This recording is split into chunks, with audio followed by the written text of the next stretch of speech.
Pick a thought. And guess what? It should feel good.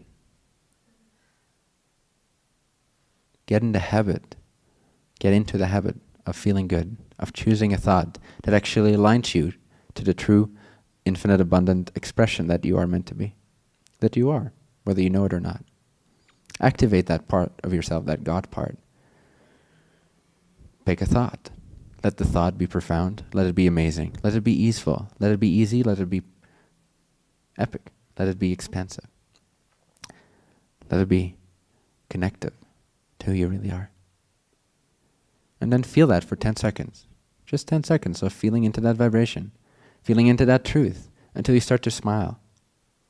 If you're not smiling, at least on the inside, doesn't mean you always have to smirk, although it's fun.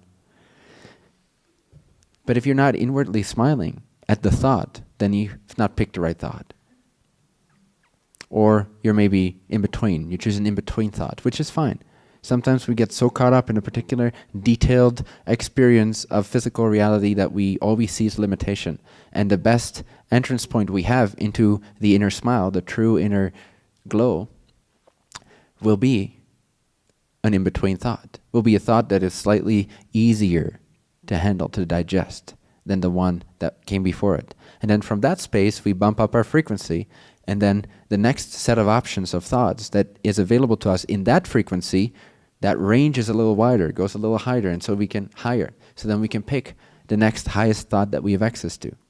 At some point, it starts to make you smirk, smile, glow, radiate, enlighten yourself.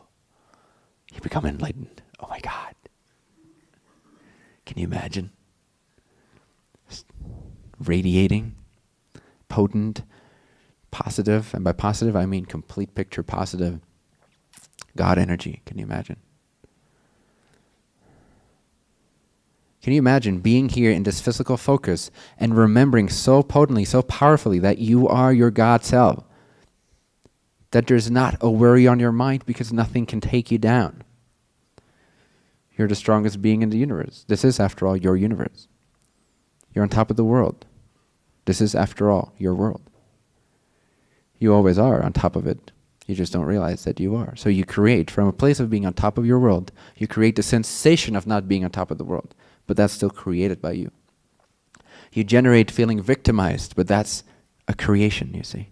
You're creating, you're choosing to feel like a victim, so you never actually lose your God status.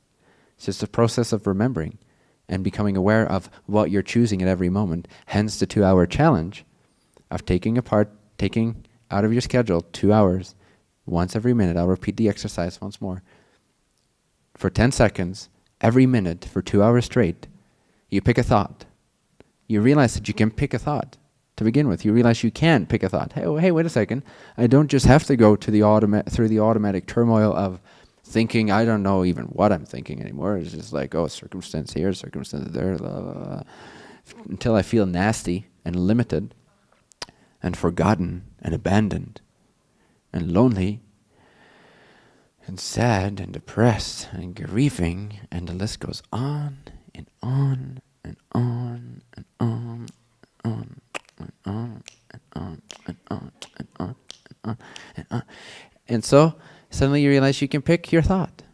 Oh my God, I can pick a thought? I can actually choose my reality. That's amazing.